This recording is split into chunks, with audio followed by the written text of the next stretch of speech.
Who is Jasveen Sangha? Everything to know about the so-called Ketamine Queen involved in Matthew Perry's death. Need to know. Jasveen Sangha was dubbed the Ketamine Queen by federal prosecutors.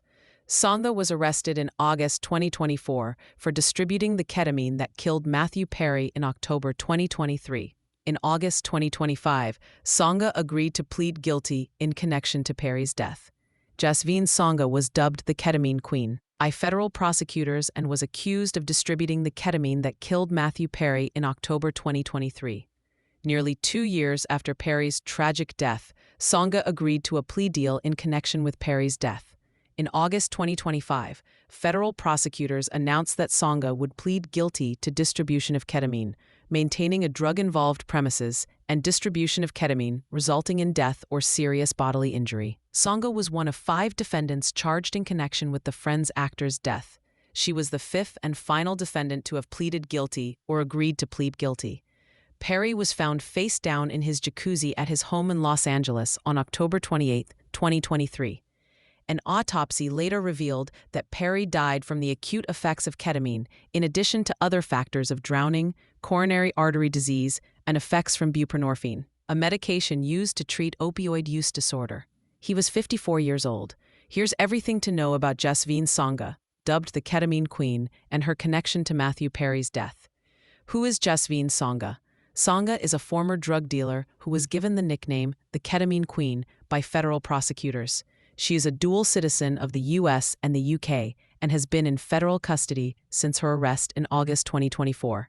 Prior to her detention, Sangha's social media pages described herself as a curator of art and events, according to the New York Times. Sangha posted photos of her traveling the world and spending time with various celebrities, including Charlie Sheen and DJ Khaled.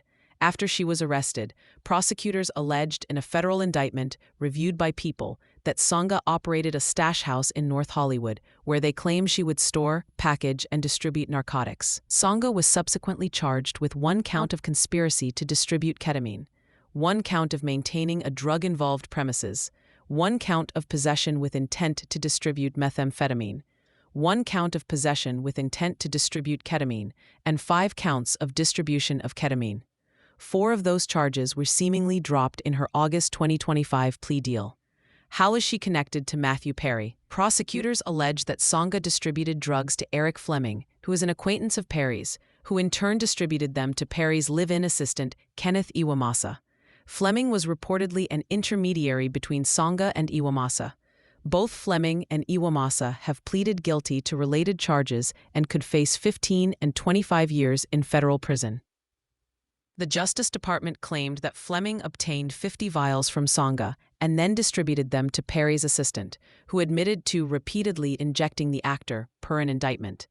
The documents stated that Sangha had first allowed Fleming to take a sample for Perry to try.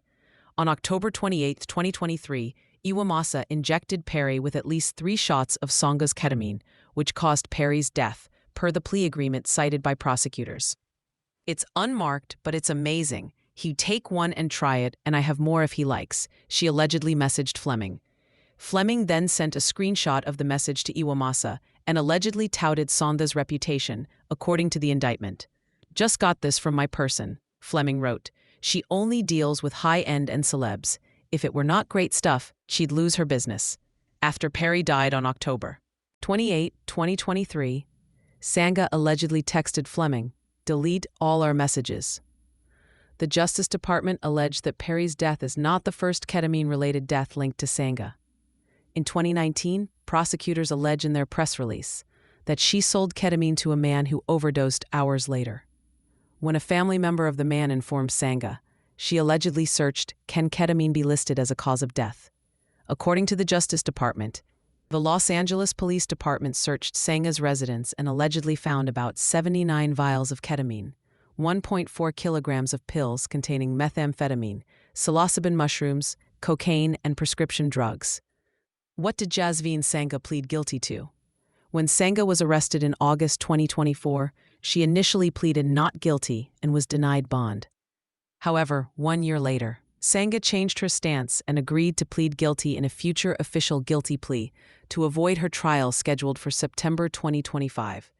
In August 2025, the U.S. Department of Justice announced in a press release that Sangha will plead guilty to 1 count of maintaining a drug-involved premises, 3 counts of distribution of ketamine, and 1 count of distribution of ketamine, resulting in death or serious bodily injury.